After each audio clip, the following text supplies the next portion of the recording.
play game for relieving stress and boredom, but the more you play, the more excitement and satisfaction you find through the game.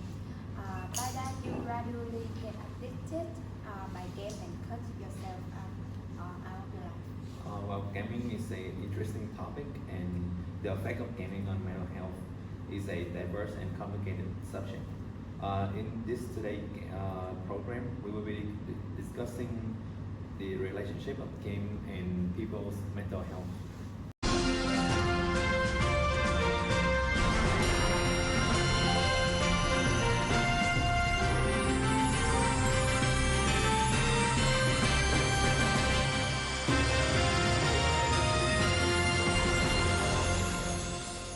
Since the COVID-19 pandemic, more and more people have been playing video games while coop, coop up indoors. The industry is estimated to have brought in revenue of almost $180 billion over 2020. That's a noticeable figure, but gaming is a double-edged sword, especially in terms of mental health, isn't it? Yes. While people mostly think that concentrating too much on playing game will negatively affect human behavior and their relationship with society, gaming, on the other side, is a useful tool in keeping up people's mental health, and many players find their sense of control and freedom. Dr. Rachel Coward, a research director of TechDis, a non-profit group which examines video games from a mental health perspective, introduced self-determined theory, which explains the benefit of game to mental health. There's a theory called self-determination theory that says games satisfy our basic psychological needs, which are the sense to feel competent, the sense to feel autonomous, and the sense to feel related to other people. Regarding this issue, we did a random survey sent mainly to students at two universities at different countries, Tung University in Vietnam and Taylor University in Malaysia, and many others. Wow, I see that not only young people from 18 years old, but also other people are still very interested in this issue. That's right, because at an older age, they often be a parent interest in this issue to help and care for their children who also love playing games. Mostly male are very interested in this issue. And I also don't find it strange that most of the male players play games. The survey makes me feel worried about one thing. What is it?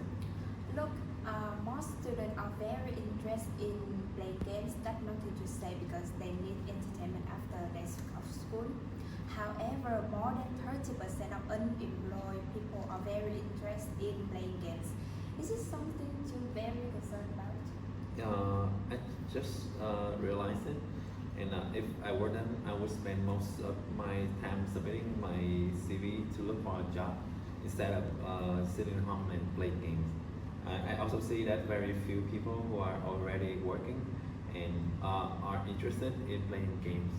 Through the survey, I also found that most of them will be interested in action and adventure games. What do you think about this? Well, these two genres are very popular. With some games, they even organize world tournaments. And the most famous game is League of Legends, and some shooting games like CS:GO and Valorant. But I also see that more than 42% of them are still interested in games related to intelligence. I think it's a good sign that intellectual games still receive so many attention. So if you play games, how much time do you spend playing each time? Well, normally I spend more than an hour playing game. I love, but if the game is too engaging, I can sit for 2 hours. Although I know all games titles have been the world playing games for more than 180 minutes can affect your health. I always see every game has that warning, right? Game makers also care about player health, but through the survey I found that more than 25% of people play games for more 3 hours. Is this alarming? If I sat looking at a game screen for more than 3 hours, I could feel my eyes hurt and forgot time is passing. How can they play game for 3 hours? Sitting and looking at the screen continuously will make you feel very tired, sluggish, and then unable to focus on doing anything or studying. Who do you play games with? I have a very large group of friends and we often play games together, but I play because I really like to talking with them and playing games with them make me feel really happy. Coincidentally, 59% of people also play games with friends instead of alone. Indeed, taking a famous game title League of Legends for example, with most players it is the most effective way to reduce stress. They believe that League of Legends bring many benefits from relieving stress, enhancing teamwork, discussing skills, raising responsibility, and even improving language learning. That's right. I have a group of friends and we sometimes have a PK games with over League of Legends groups and we usually discuss strategies before and after each round.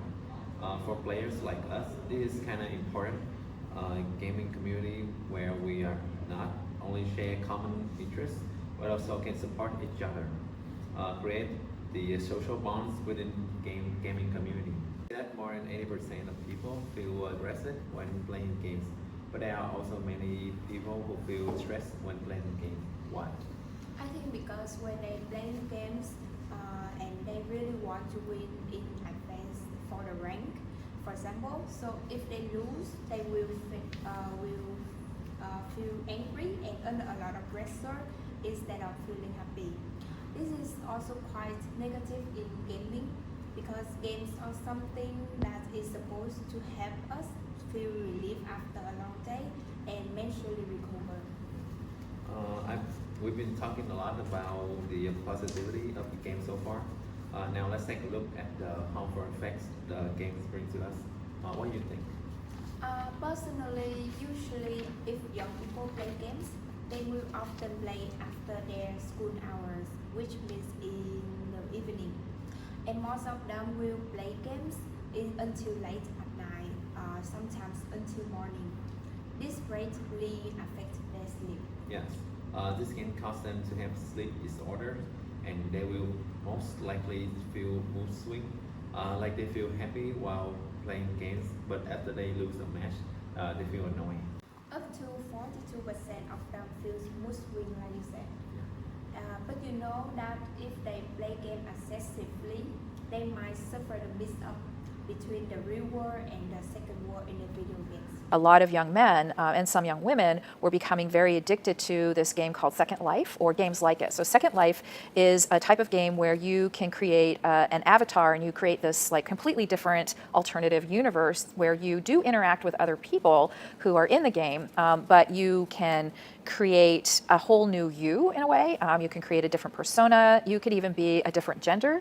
What happens is that what they were seeing is that people who were playing this game were finding that that world, their digital world, was far more engaging, more positive than their actual life.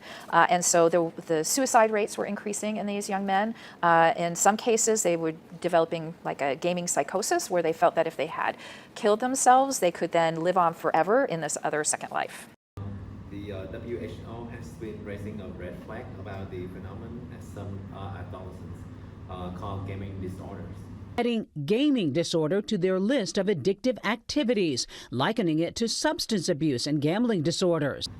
This is an emerging mental health condition as it leads to negative consequences and poor psychological well-being among young people, such as increasing anxiety and loneliness, reducing life satisfaction and academic performance. Gaming disorder is also highly associated with higher degree of antisocial behavior, anger control problem, emotional distress, self-esteem problem in attention and parental anxiety. It's very worrying.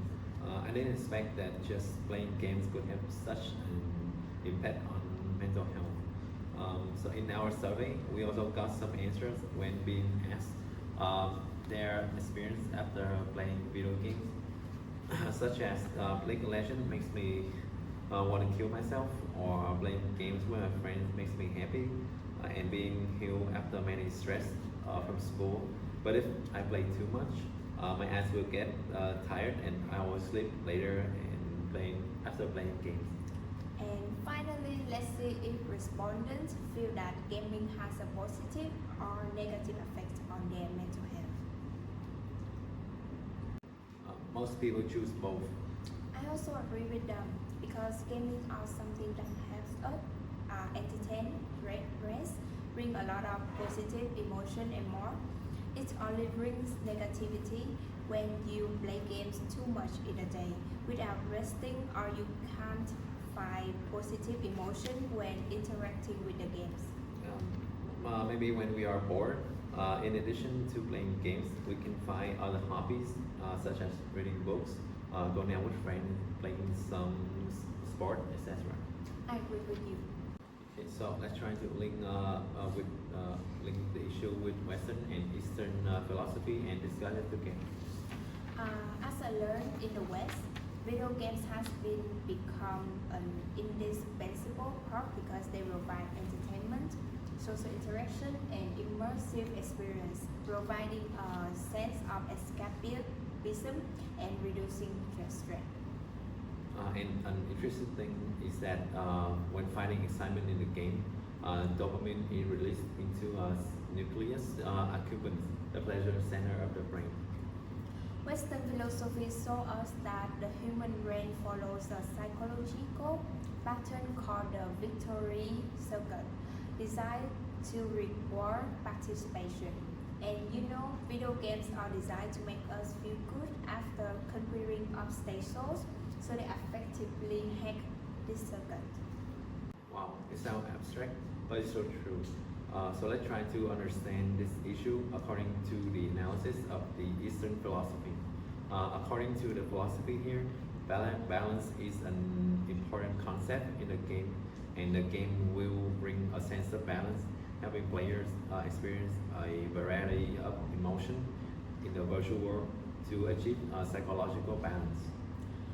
However, if players are too addicted to video games, they may neglect other important aspects of life, such as work, study, relationships, which can lead to mental health problems. It's very serious. Yeah, that's right. And players can face many more choices and challenges, which is a great significant in forming the player's moral concept and behavior habits. Very practical. Just about the influence of games on mental health, two philosophies in the West and the East have analyzed very logically. The effect of gaming on mental health can be both beneficial and detrimental. A popular term is escapism, which can be defined as a pursuit of escaping from real life to a virtual world. It is pretty same as the self-determined theory of Dr. Rachel Cohen, right? That's right. Research shows that escapism can be associated with addictive gaming behavior. However, it can also be a way to regulate emotions, offering a distraction during stressful situations. Engaging in games increase social interaction, which can be contribute to improved mood and mental well-being. On the other hand, excessive time spent on video games may have consequences, such as players not spending enough time in their offline relationship. Therefore, it is important to maintain balance and beware of how gaming habits may impact overall health. Additionally, parents should pay attention on what kind of game and the time their children to play to avoid regret-able consequences.